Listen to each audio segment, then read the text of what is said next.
Okay, I think it's time we get this thing on the road.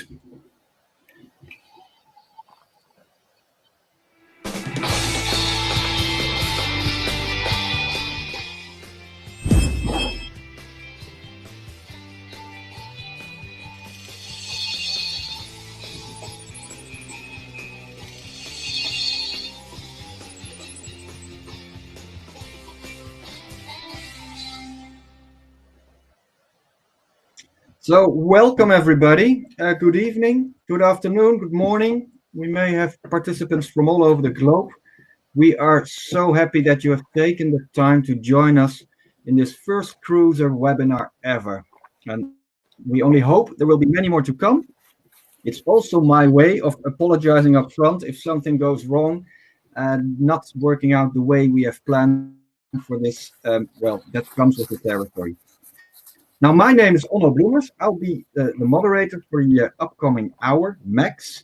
And let me start by quickly explaining to you what you're in for. Now, first of all, I'm going to introduce the panel members to you. I will provide a brief introduction of the key problem that we're going to address today, and it has to do with contextual data, or to be more precise, the lack of it. We will have a panel discussion covering a number of relevant angles, and if you have any questions or comments that you would like to share, please do so. Use the chat function that is on your screen. I will redirect them at the panel in the Q&A part of this webinar.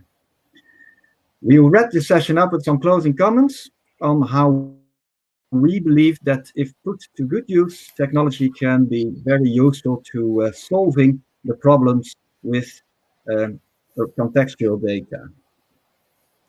All right, without further ado, let's move on and let me quickly introduce you today's panel. So, Paula, can you please introduce yourself quickly?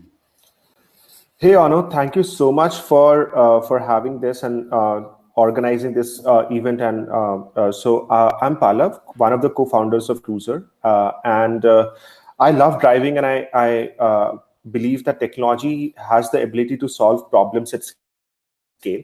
So my two passions have come together in the form of Kruzr, while we strive to build solutions to make driving safe and enjoyable.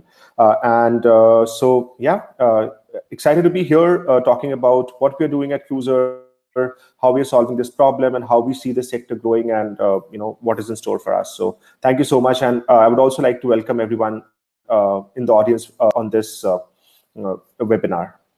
Wonderful. Thank you, Pallav. Ayan? Yeah. Hi, everyone. Thank you for joining in. I'm Ayan. I'm one of the co-founders at Kruzr. My personal interest is data. I like playing around with data, especially making use of technology and the data that you can gather from it to implement it into socially impactful problems. And of course, driving safety is one of the very important social problems that we face today. And yeah, I look forward to the session. I look forward to interacting with hopefully every one of you, and sharing what I already know about the topic. All right, wonderful. Thank you, Ayan. Thank you, Pallav. My name is Onno Bloemers. I'm one of the founders of the First Day Advisory Group in the Netherlands, and I work on innovation in and around the insurance sector with a focus on building prevention and safety-focused value propositions. And so we are going to guide you through this. Now, let's start by tackling the problem. Now, the problem that we're talking about here is, in fact, contextual data, the importance of context. Now, let me briefly introduce that. I'm pretty sure that many of you never realize the importance of context when you're constantly processing data and making decisions. But it is something we do constantly on many different levels, and it is so highly automated, we may not even be aware that we're actually doing this most of the time. To give you this very simple example, if you don't process the comma, you might end up making a bad decision, which involves not eating the pizza. Now, another way to look at this problem is like this. We should be aware that we never know exactly what's going on based on the partial views that we have. You'll never get the full picture until you actually have all the data. And as long as we're only able to see a part of the picture, we make assumptions. And this actually allows our brain to work in a very energy efficient manner by recognizing patterns and filling in the blanks. And most of the time, this works perfectly. Now, the same applies to driving data. And of course, these slides are very amusing, and a lot of jokes and funnies are in fact about situations that play with the context by taking it completely out of it, for instance. But all this funny stuff aside, the whole point is that lack of context becomes, in fact, a very big problem in situations on the road. It's the notion that there are severe limitations in the data set that we use for managing traffic data. It's a little bit as if we're constantly looking out to the world through a foggy window. There's definitely something out there, but it's hard to tell what it is. And sometimes the circumstances on the road are exactly like that, in fact. Now we see three related challenges. First of all, there's no clear understanding of the context of what's happening around us. Think weather conditions, an icy spot on the road, or distractions inside or outside your vehicle. Secondly, we often don't have that understanding in a timely fashion. Sometimes we just get the data too late. Think about a last minute reaction to avoid a hazard. It's the if only I had known earlier feeling that you may unfortunately recognize. Third issue, obviously, when thinking about the opportunity to fix a problem like this, we have to take the boundaries into account, privacy concerns. Not all drivers may appreciate some sort of a system monitoring their behavior. Now, with that all being said, let's have a bit of a debate about this. And if you have any questions during this discussion, please send them in through the chat. And I would like to address my first question to Pallav. We were talking about the limitations in the data sets we use for managing traffic data. We lack context, real-time info. My first question is there are already quite a few telematics solutions out there. Absolutely. Why is it that these telematics solutions have not been able to deliver better data?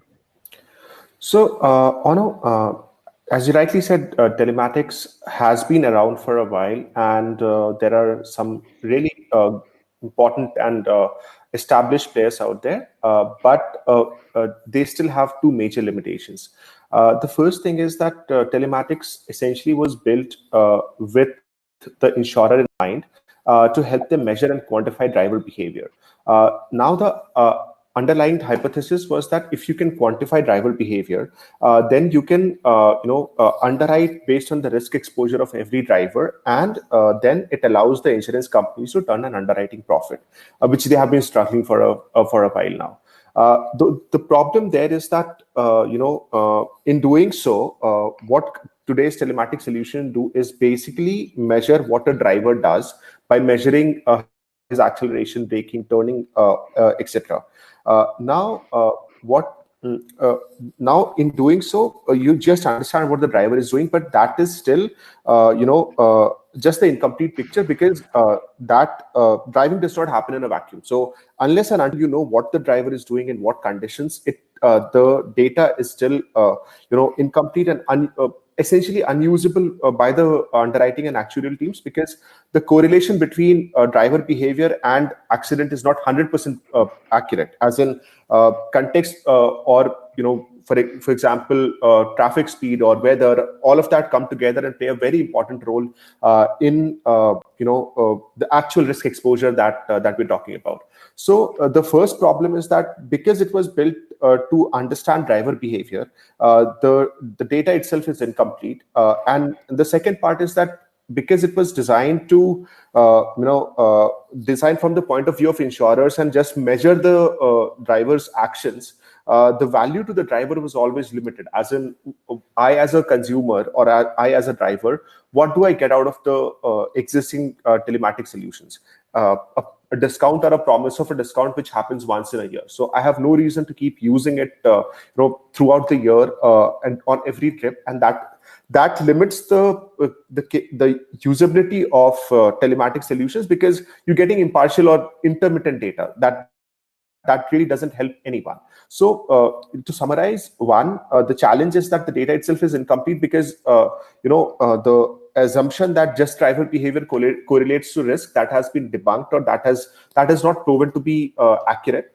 So the way the technology was built itself, there is a problem in the assumption or the hypothesis there, and we at Kruzr are trying to solve that. The second part is that because the value is only for the insurance company, adoption has been a challenge, and that is why there isn't sufficient data flowing from the drivers to the insurance company. So we need to solve for that as well, as in how do we use this technology and create value, not just for the insurance companies, but also create value for the drivers, so that they use it on a daily basis. And in doing so, we solve for the challenges of the drivers, and we solve for the challenges of the insurance companies as well. So that's the takeaway that we have understood by analyzing, understanding the existing solutions, and also working with our partners to figure out their challenges in the telematics programs that they have implemented till now. All right. Thanks, Pallav. Now, talking about safety, Arjan, can you expand a bit more on the importance of safety and how this relates to what you are doing at Kruzr? Absolutely, Anna. So Kruzr, first of all, started with a very clear and singular goal, which is to how do we improve road safety? That is, how do we make roads safer for the drivers? Now, if you really see the numbers, you will see that the number of deaths, the number of major injuries is still significantly high, and it has remained consistently high throughout the years. There have been obviously a lot of programs and approaches developed by different government agencies, insurers, for example. But most of these programs often end up becoming ineffective. And one of the key reasons for that is most of these programs are top down. Now, what that means is they look at the problem at a broad level, and there is a broad level solution which they try to solve. Now, as we have established in the previous parts of this discussion, driving is not something where you can simply get rid of the context or simply have a blanket solution to solve all of that. And that's where we come in. We started looking at why accidents were happening in the first place. And what we realized was about 50% of road accidents were directly or indirectly rooted in the driver behavior itself. Now, what that means is if we somehow are able to provide a better feedback mechanism or improve driver awareness for those issues, we can actually help reduce these accidents in the first place. And that's what our target is going forward also, which is to hopefully reduce about 20% of road accidents among our users in the next 5 years. And that's what we are working towards. All right. Arjan, thanks. So in order to do so and actually be able to substantiate that claim that over 50% of traffic accidents is in fact preventable, you do need to understand why these accidents happen in the first place. So let's address that question. Pallav, what are the factors that cause all these road accidents? So, Ono, that's one of the most important questions. As in, the thing is, road accidents is itself is such a complex topic, and accidents happen because of myriad reasons. For example, speeding. Now, speeding is again a very complex problem to understand, and again, context is very important here. So, speeding is not just about is the driver crossing the speed limit? As in, speed limits are static, but is the speed limit always the safest speed at which a person should be driving? Not really, right? As in, traffic speed and your weather, traction, visibility, all of that play a very important role. But speeding is one of the forms of accident where we can, using smart technology, actually understand whether the speed at which the driver is driving currently, is it really safe for him or not. So we believe that with the right tools, we can reduce the instances of speeding. That is one. Then it is one of the important sources which cause about 30% of road accidents. Then another one is drowsy driving. Now, drowsy driving happens when the driver kind of switches off for a microsecond. It could be because of fatigue or monotony, and then he loses control of the vehicle, and it just happens. And the question is, can we predict the patterns and predict the state of the driver, his alertness, his fatigue level, all of that, using again technology, and help the driver avoid those situations where he could possibly get into a micro sleep situation. Again, so we believe that the instances of drowsy driving are predictable with smart technology and machine learning. So that's another source which is actually solvable. Then accident hotspots. Now, because of road design or terrain or multiple other factors, there are known places on the road where accidents happen. These hotspots are actually marked by many countries. In some countries, this data is not that well established. But if we were to, figure out what these locations are and alert the drivers before they actually encounter these, we believe that that's another cause of road accident which can actually be prevented, at least quite effectively. Then there's the elephant in the room, which is distracted driving. Now, distracted driving is something which was not there, which was not a problem, let's say 15 or 20 years back, but it has now grown to be the drunk driving of our times. The flip side is that it's actually more risky than drunk driving, because you drink and drive maybe once or twice a week. Every time you're driving today, you're actually on the phone, or you have the possibility of getting on the phone, right? And it shows in the form of more than 20% accidents happening when the driver is engaged with the phone one way or the other. Now, we believe that that's something which is absolutely avoidable. Now, at the same time, there is a challenge there in form of the drivers want to stay connected, but it is not safe for them.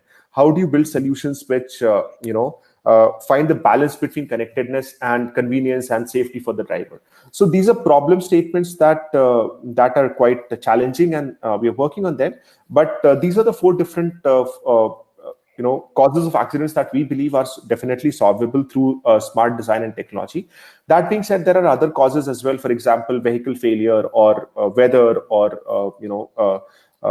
other drivers also being not acting in the right way and things like that, which account for another about 30 to 35% of accidents. But these four that we just spoke about constitute the bulk of the accidents, and we believe that these can definitely be solved, and that's what we are working on. So yeah, I hope I've given an overview of the different causes and how we can maybe solve those accidents. Yes, definitely. Thank you. Let's continue a little bit.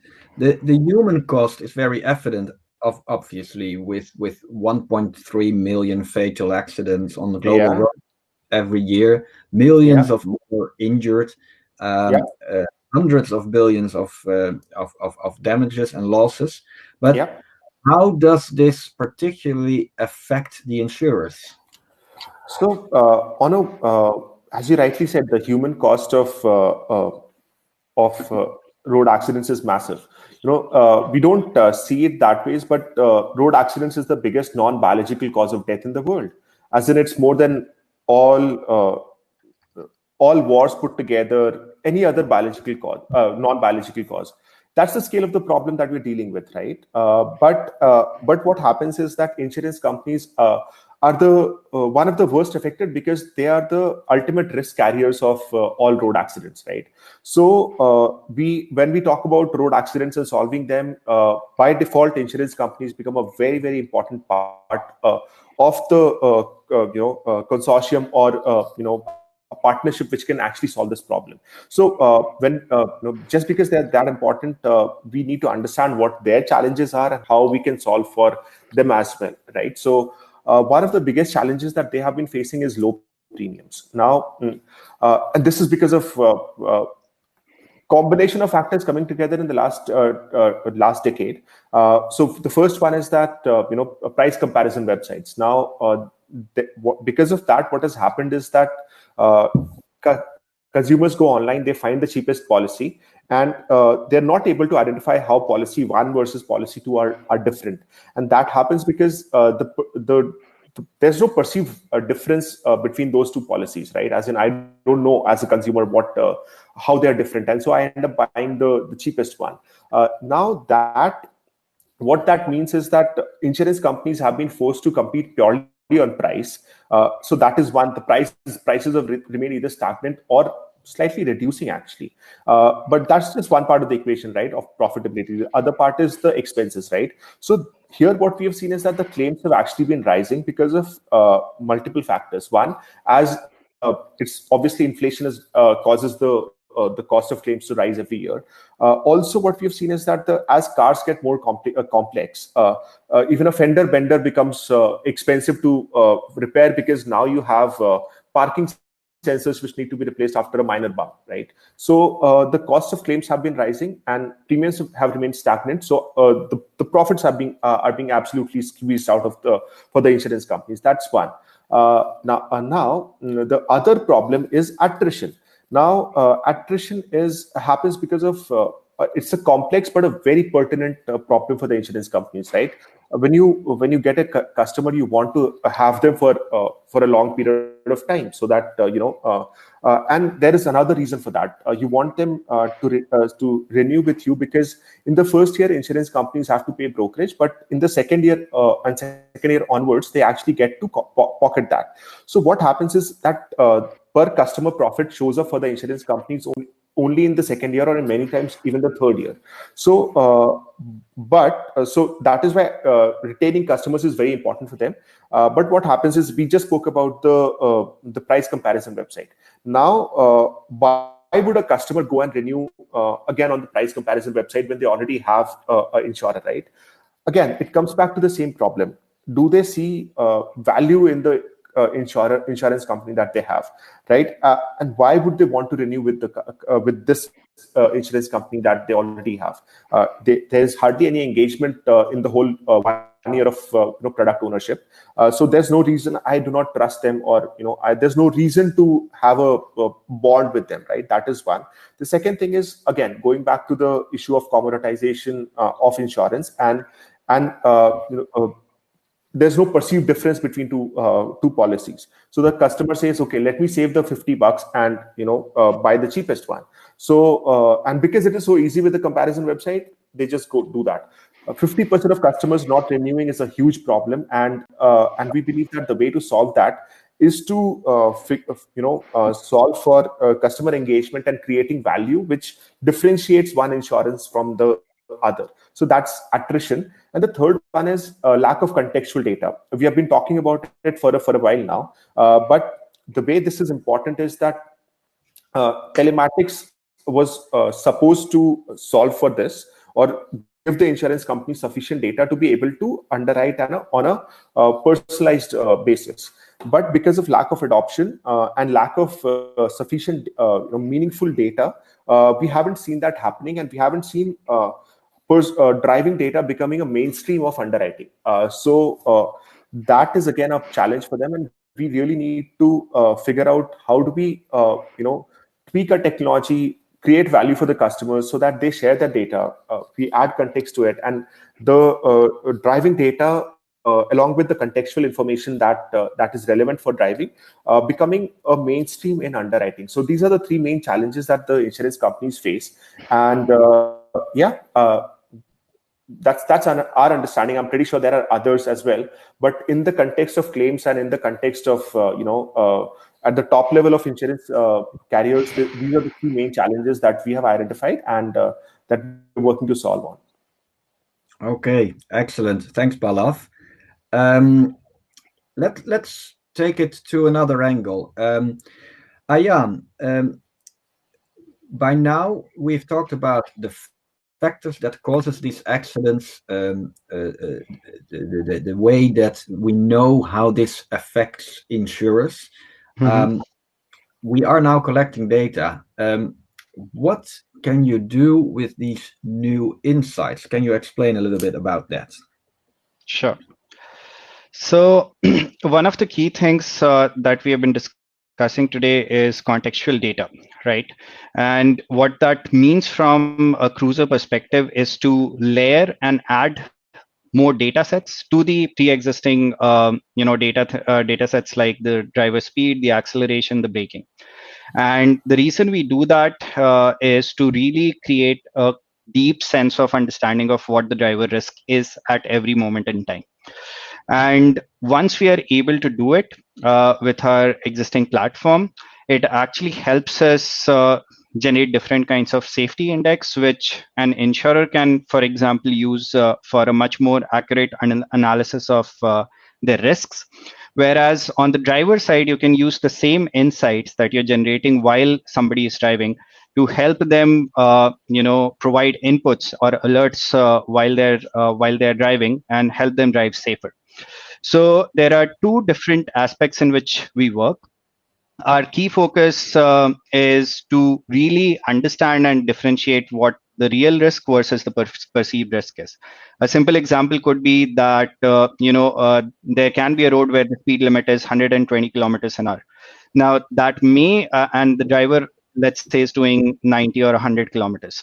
Now that may or may not be safe depending on what is the weather like, what is the road visibility, what is the traffic congestion, and things like that. And that is what we try to build at Kruzr. And when you do it over time, you can actually, create a wisdom of sorts about what and where a particular high risk event can happen, and how is what is the probability of the driver to actually get into one. So and as I said, you can use it both ways, from an insurer's perspective to optimize and manage your risk better, and from a driver perspective to help them become safer drivers over time. Right, excellent. So by improving the quality and the insight from these data sets, how does that translate into use cases that actually generate value? Sure. So there are two important aspects of the use cases, right? One is on the insurance side, and the other is on the driver side. Now, starting with the insurance, as I mentioned, there is a deep, lack of contextual data when it comes to risk assessment across, major insurance companies who may even own some of the telemetry providers. And the reason for that is a lot of what you see in terms of risk assessment today is very broad level, in the sense that, as I said, a driver who's doing 100 kilometers per hour may be safe or unsafe depending on the traffic and the weather. Now, that is something which no insurance company really has visibility to. And the reason it becomes a big problem is, the telemetry data today is being used to calculate something which is called the technical premium, which is a quantitative analysis of what the premium should be. But when it comes to really rolling out the commercial premium, which is what the end customer is going to get, it's usually normalized. And the reason it is normalized is because there's again lack of depth of data, which limits an actuarial or an underwriting team's capability to implement that understanding of data into benefits for the customer.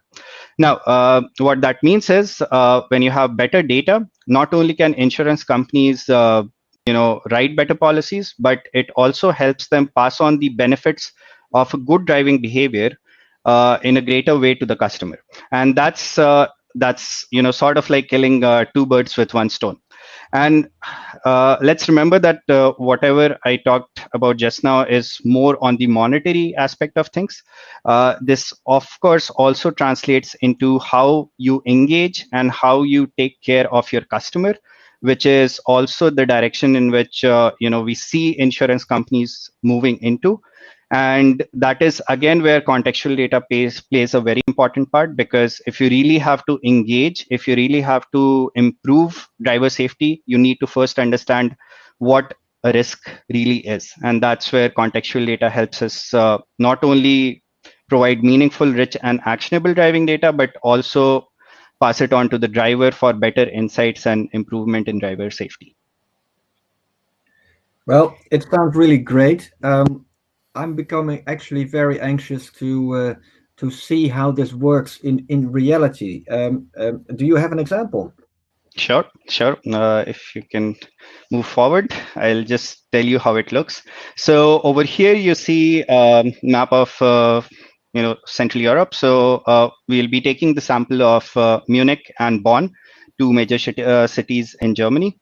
And the data that you see over here has been captured by our Kruzr platform for some of the sample users who have agreed to really represent their data. Now, as you zoom into any one of them, right? So in Munich, if I see there are different risk zones we have identified and the number of risk hotspots that we have identified. Now we can keep going deeper, right? And if we select any one of them, let's say, I think in this video, it's somewhere around Landsberger Straße. Yeah. So when you zoom into any particular risk which is identified by Kruzr, it's not just about hard acceleration, right? It's not just about that the driver did more than 0.3 or 0.4 times gravity, but it is also in context of exactly what kind of road it was, as we can see. What was the jam factor or the traffic congestion at that time? What was the traffic speed? And what was the weather like? And that's how we arrive at each and every risk event within your trip. And this happens in real time for every 3 seconds of the trip that you're on with Kruzr.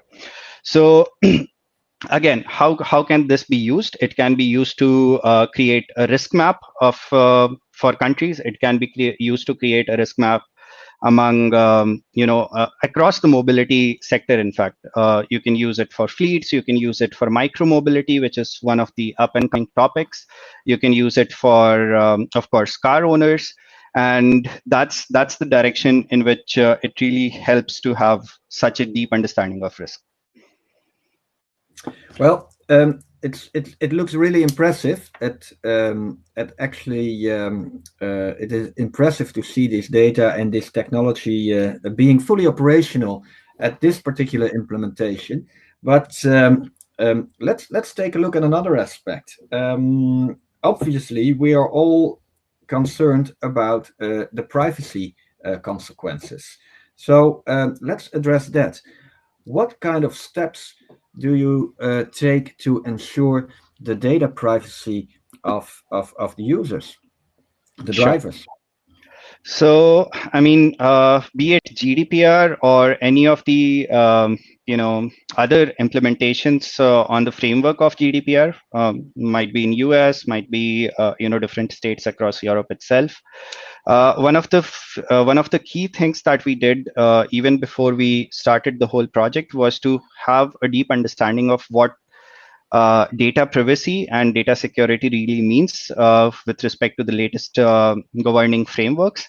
And we have already put the recommended processes, recommended data control processes in place so that the user is at the center of control. What that means, is that if you are using Kruzr, as a driver, you have complete control and ownership of that data.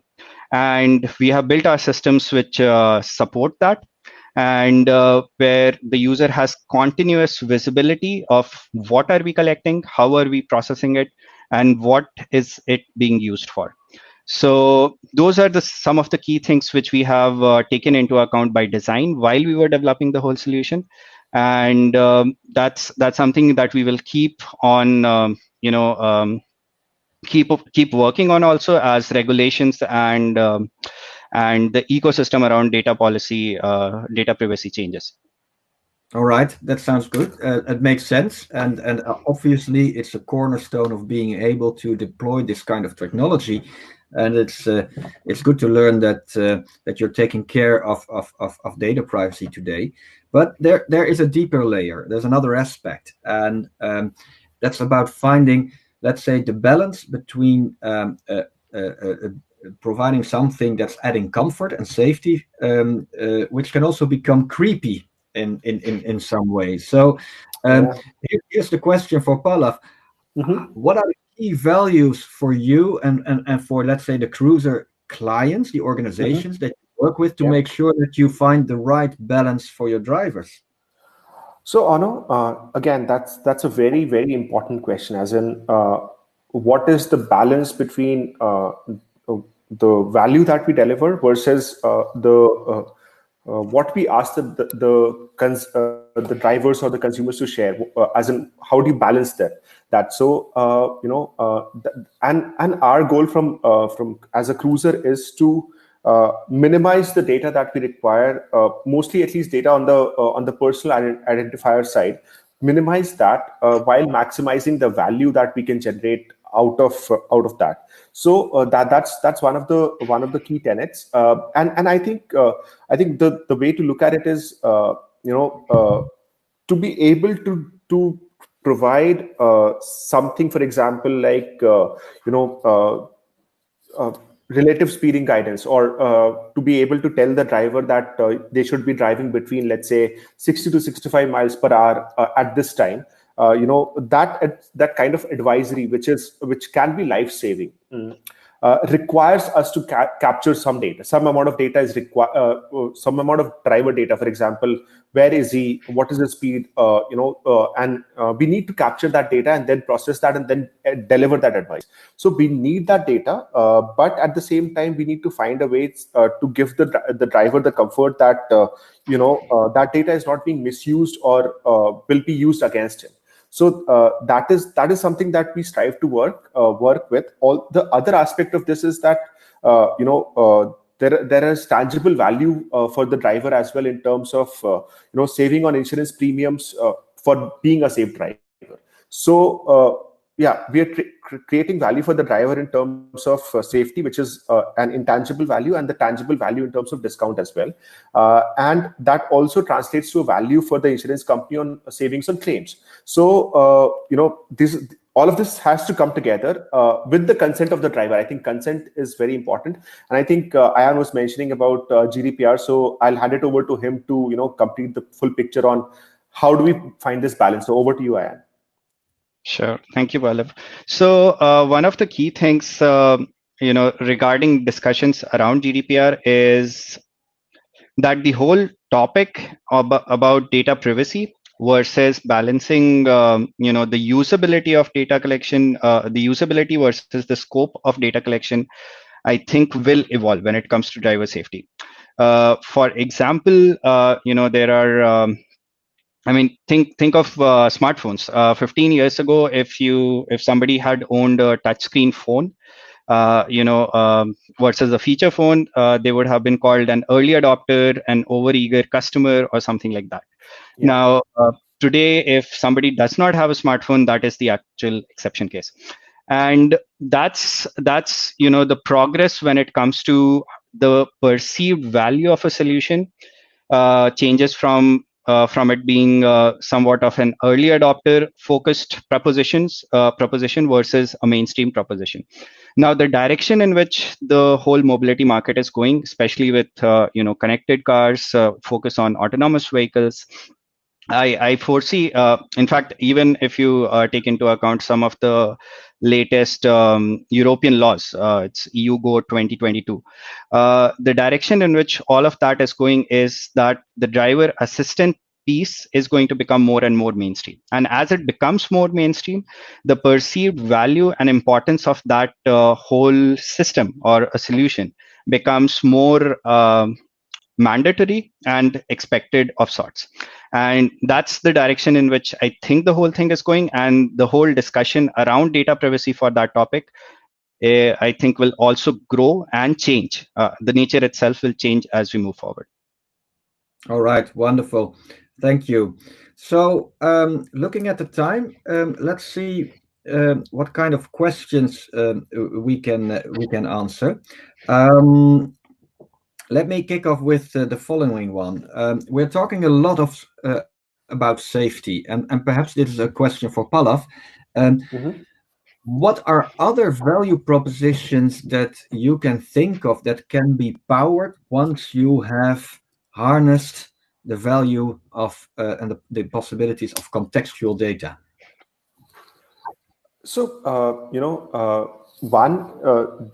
I mean, once we understand what this actual safety, we can actually translate that into multiple use cases. So, if we are able to understand the risk in real time, then the next obvious might not be obvious, but for us, the next obvious evolution is if we understand the risk in real time, can we help the driver take smarter, safer decisions and actually become much safer driver on the road? That can happen through timely advice in form of different solutions like for speeding or drowsy driving or accident hotspots or distracted driving, all of that. So the one obvious one is helping the drivers take safer decisions once we have very good understanding of the contextual risk. That is one. Then the thing is, how do we translate that into interesting business models? Paper mile insurance comes to mind as an right away that how many kilometers you drive a month is also a different form of context. Not just how you drive, but how much you drive is another form of context which becomes relevant when it comes to policy pricing. So that's another way in which we can actually help the customers save on money, get the services that they deserve and need, which is help them find the best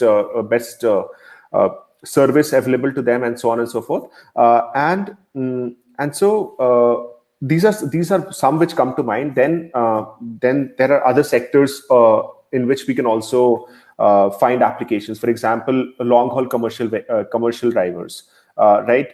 As in for them, their safety is a little more nuanced and little different than we individual drivers. So there are use cases for that as well. There are use cases for shared mobility, as in a shared asset or a car being used by multiple drivers. What is the implication on that? So there's micro mobility and things like that. So it's an open field, as in once we understand the risk layer much better, then the different use cases can actually grow organically from there. That's what we understand, and that's why one of our key focus has been on getting a very good understanding of the context bit. So yeah. Thanks, Balaf. All right, next question. Ayan, what would be a smart strategy to embrace this technology? What kind of use cases do you run into when starting up pilots, for instance? Sure. So, I mean, we have been talking about contextual data, but over time, what I've realized it is also equally important to have contextual business and adoption processes. So what we realize and what we understand is that no, we've been talking that mobility and driving changes a lot, depending on the country, depending on the geography that you go to, and depending on even the culture that you go to. Now, the same actually holds true when you talk about insurance companies, when you talk about fleets, when you talk about any mobility related sector. And keeping that in mind, the way we work with any of our prospects or existing clients is a stepwise validation program, right? Which means that we have built our platform, which can actually accommodate for different kind of requests and adaptive, and which is something which is adaptive to the requirements, to maybe the unique requirements that a particular client may have. Then we follow it up by a proof of concept or a pilot phase, where we are able to not only test but showcase that whatever it is, whatever the end goal of that particular program is something that is achievable both from a technology perspective and from a business process point of view. And then, of course, we follow it up with production and scale. So we have developed the whole program, which is adaptive. We have developed the technology, which is customizable and I would say flexible enough to really account for these requests and adapt to changing different changes in context from the client. All right, excellent. Here's another question. Mobile phones are becoming more and more advanced with all kinds of driver safety functions. So what does that mean for the Kruzr value proposition? How do you position yourself? Perhaps, Ayan, you can answer that one also as well? Sure. So, I mean, if you really look at the mobile ecosystem, specifically Google and iOS, there are two very important things which are going on. First of all, there's a strong focus on a platform kind of play, which we see, for example, within Android Auto or be it Apple CarPlay. And that is actually, of benefit from our point of view, because what this really helps us do is have access to a unified operating system, unified platform, which already exists on these phones, as well as the cars that that are coming into the market today. I think the latest number I saw was about 70% of new cars had either one of these, if not both, technologies. Now, that is a very good thing for us. The second important part, which is when you see the mobile phone in isolation within iOS or Android, again, their features are are more focused, from an assistance, a phone, an assistance which is limited in scope to the phone, right? So, for example, you would see Apple has its D&D, and then you may have different Android manufacturers offering different flavors of the same thing. Whereas our focus has been and continues to be on developing contextual risk assessment of the driver, right? Now, there can be different assistive features which can be developed on top of that, but the key of that, the core of our value proposition is always understanding the risk in its truest and deepest form, which is why we can have a D&D solution, but a D&D solution without the context of where exactly are you applying that D&D. Would you use that D&D when you are on a traffic signal, for example? No. Would you use it when somebody is in a medical emergency? No. And that's the risk context that we bring to the table. Wonderful. Very clear. I'm glad I asked that. Looking at the time, I think we need to go towards the actual wrap up of this first webinar. And let me kick off with some concluding remarks. Now, we already know how technology is enabling new business models in insurance, not just in motor insurance, with UBI and all kinds of bite-sized policies, but also in health insurance with preventive programs like Vitality has set up. And we talked about the potential of better real-time and contextual data to improve decision making.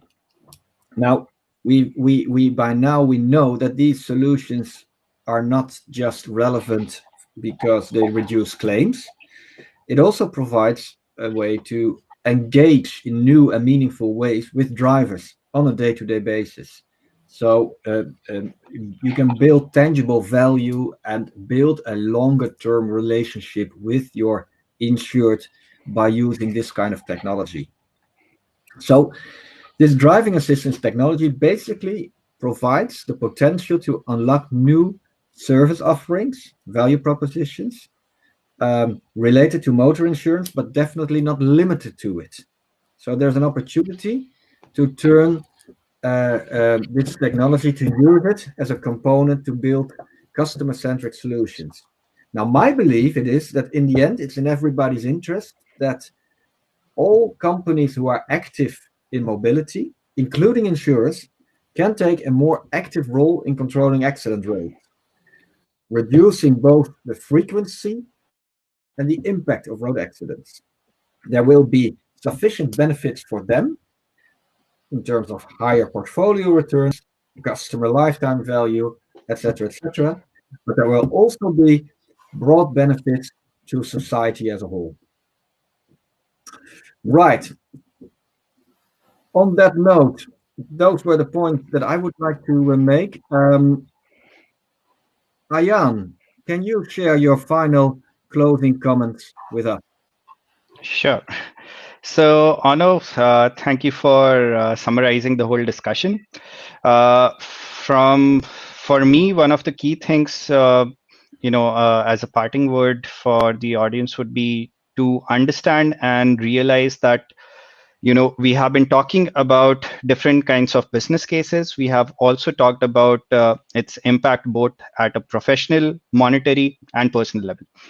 Now, given how complex road safety and driving safety is as a topic, it is not something which can be solved, again, having a top-down approach, which has been followed in the past. Which means that we need to bring different stakeholders, in this case, for example, insurers, the fleet managers, the government agencies, and most importantly, the driver, together to actually attack and solve this problem over a period of time. And that's where a company like ours is hoping to contribute from a technology part of it. And we hope that we continue building these alliances and to eventually reach our vision of actually reducing road accidents and hopefully bringing monetary return both to the enterprises as well as the end driver in the process. So yeah, hope to continue working towards this cause. And again, thank you everyone for joining in. And I hope that we will see every one of them in our upcoming webinars also. Wonderful. Thank you, Ayan. Very clear, very inspiring. Pallav, your turn. Hey, Ono. So we started Kruzr with the conviction that technology innovation, smart design, and business model innovation, these three, if they come together, they actually have the potential to solve a problem as complex as driving safety. And what Anne said is right. As in, this requires a platform approach wherein we bring together all the stakeholders and work as a unit in the right direction, leveraging technology, leveraging data intelligence, and tackling it from different approaches. So that's one of the things. And what we need to remember is that there is a direction of autonomous vehicles, and that again is in the direction, or that is designed to make driving much safer. But what we need to remember is that there are over 1 billion vehicles already on the road, and while autonomous vehicles, the technology matures, and it becomes adopted by consumers, accidents happen every day, and we need to solve for the billion vehicles which are already out there, and that's what we have been doing through leveraging smartphones and technology which is available to us already. So it's been a hugely learning experience till now, but we believe that as we grow and as we reach more drivers, it's going to be a much more rewarding and learning journey for us. And we really look forward to having all of you as a part of that journey. And so I thank you, Ono, for this, and for all our participants who attended, who took out time for us. And we really look forward to you being part of our next webinar and this journey that we are on. So thank you so much, everyone. And it's been a pleasure speaking with all of you. Wonderful. All right, everybody. Thank you so much. This is it. Thank you for taking the time to be here. Thanks, Pallav. Thanks, Ayan. Thanks, Prash and Aman for making this possible.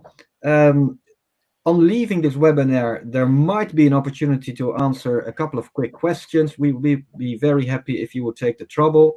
Do follow us. Do keep track of us future webinars where we will zoom in more aspects of the technology, more details about use cases. And don't forget to subscribe to our newsletter. So thank you for being here, and until the next time. Thank you. Bye-bye. Thank you. Bye. Thank you, everyone.